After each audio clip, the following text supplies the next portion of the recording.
অনুষ্ঠানে মতদান করছে।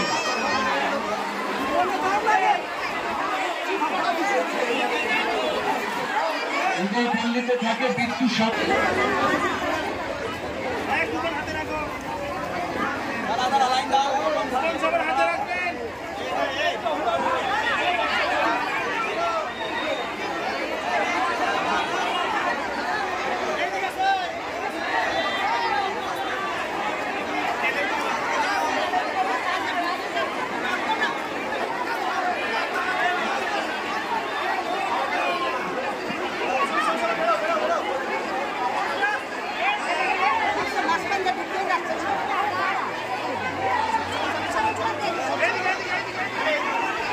সবাইকে আমি আমার শ্রদ্ধা এবং ভালোবাসা জানাই।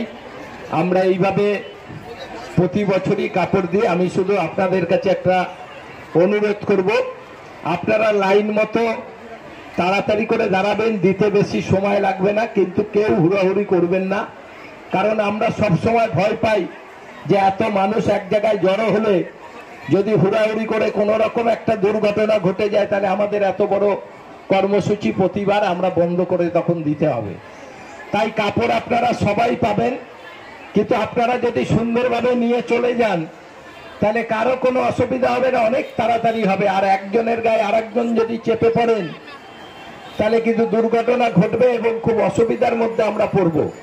তাই আমি সবার কাছে আবেদন করব, বেশি সময় লাগবে না। আপনারা অনেকক্ষণ ধরে এসে এখানে বসে আছেন, আপনারা এই দিক দিয়ে কাপড় নিয়ে আমাদের বাঁ দিক দিয়ে আপনারা সবাই চলে যাবেন। আমরা কাপড় তো এখনই শুরু করব। এখানে বক্তব্যের বেশি জায়গা নেই, কারণ সারা বছরই আমরা রাজনীতি বক্তব্য রাখি, আর আমরা এইরকম সামাজিক কাজগুলো সারা বছরই করি। আপনারা জানেন দীর্ঘ অনেক বছর ধরে আমরা এইভাবে কাপড় দিই, সেটা আজকেও আমরা দিচ্ছি। কারণ আমরা মনে করি এই পুজোয় আমরা সবাই একটা নতুন জামা কাপড় পরতে চাই, আর সবাই মিলে পুজোর কটা দিন আমরা আনন্দ উপভোগ করতে চাই। তাই তো আমরা চেষ্টা করি যত সংখ্যক মানুষকে এইভাবে একটা নতুন কাপড় তুলে দেওয়ার জন্য। এবং বাচ্চাদের জামা প্যান্টও আছে, যারা আমাদের বয়স্ক লোক রয়েছেন লুঙ্গি আছে, ধুতি আছে, সেটাও আপনারা নিতে পারবেন। সবাই হুড়াহুড়ি করবেন না, আমরা তাড়াতাড়ি করে 6-7 জায়গায় দিয়ে আমরা দিয়ে দেব, অনেক তাড়াতাড়ি কাজ হবে। এবং আমাদের এইবার দুর্গাপুজো শুরু হয়ে যাবে, তারপর আমরা আমাদের কার্নিভাল 14ই অক্টোবর বর্ধমানে কার্নিভাল হবে, লালটু স্মৃতি সংঘ থেকে পৌরসভা পর্যন্ত। আমি এখানে সবার কাছে আবেদন করব, আপনারা কার্নিভাল দেখতে যাবেন। দুর্দান্ত কার্নিভাল হয়, আপনারা জানেন যে প্রতি জায়গার বিভিন্ন দুর্গাপুজো কমিটি এই কার্নিভালে অংশগ্রহণ করে। কলকাতার পর আমরাই বর্ধমানে সব থেকে ভালো কার্নিভাল করি।